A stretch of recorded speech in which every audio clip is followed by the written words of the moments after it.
when Elton have seen you as his mom now, what was his reaction to you? I mean, he's so warm it's nothing but just being warm and kind and all of that, and funny. After the movie and during the standing ovation, he came over to me and he was going to each person and hugging them and saying a little something, and to me he just looked at me and he goes, "Bitch." But it's thank God. It's the thing he should have said. I can't imagine how surreal that must be for him and Bernie Taupin to watch their life be reenacted using all their music. I mean, how sensational. And she died in 2017, I saw, right? So you never met her. Did you see any footage, video of her? Yeah. There was definitely a lot of footage, yeah.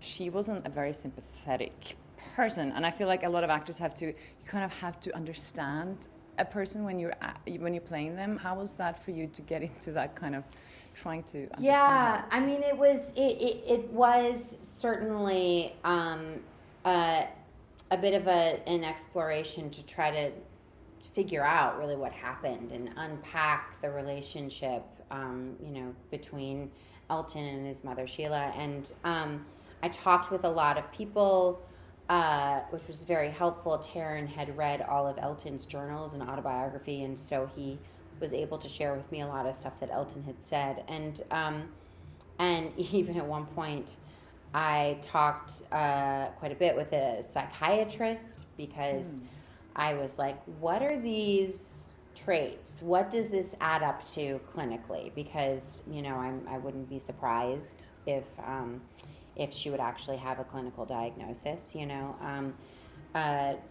because her behavior was erratic and confusing and cruel. And as charming as she was equal parts damaging, and it was a very troubled relationship, all the way through. It's hard to watch, actually. Yeah. Oh, you just want her to be soft at one point and just hug him. Yes, yeah. So I saw you at the premiere the other day, and I read that you were wearing consignment clothes. Yeah, for which the whole Cannes and the press tour in the UK and Los Angeles and New York. I'll wear all secondhand clothes, which makes me feel better, because oftentimes actors are borrowing clothes, and that's actually sustainable, because oftentimes you're only wearing an outfit once, and just because of the nature of that situation, borrowing from a runway, those clothes didn't fit me. So I actually several years ago started. That's the fun times outside. I can. A few years ago, I started shopping, and I felt really conflicted because I'm not actually. I shop only when necessary, and as a consumer, and buying so many outfits and then being like, oh my gosh, I can never wear this again, didn't sit with me right, and so I started naturally I've always used the Real in particular, and I'm not doing an ad for them or anything, but I just happened to use them.